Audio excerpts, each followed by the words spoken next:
Hello dears, welcome back to my channel.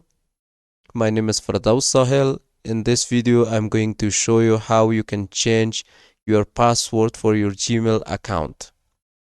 First, we need to sign in with your account. Then you need to click here. If you want to change the password from Gmail or from here, if you want to open your account settings, then you need to click here and we have manage your Google account. Or from Gmail, same, as you can click here and manage your Google account.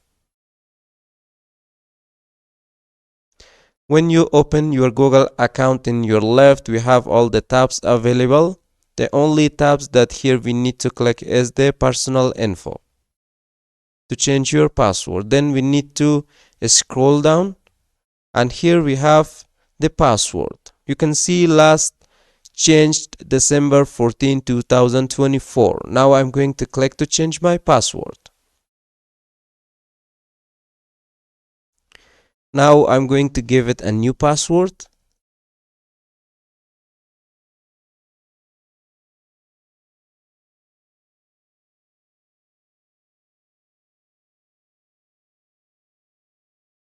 We're going to confirm the password. And if you want to see the password, you can click here. When you're done, just click change password. Your password was changed. Now it's going to show me the date which last changed the password, which is this date. And let's scroll down to see last changed. You can see the time, which is this time. So this is how we can change our password for our Google account. So hope you guys enjoyed and learned, and if you have any question or doubt, please let me know in the comment box of this video. And if you found this video helpful, don't forget to like, share and also subscribe to the channel. So see you guys in the next video.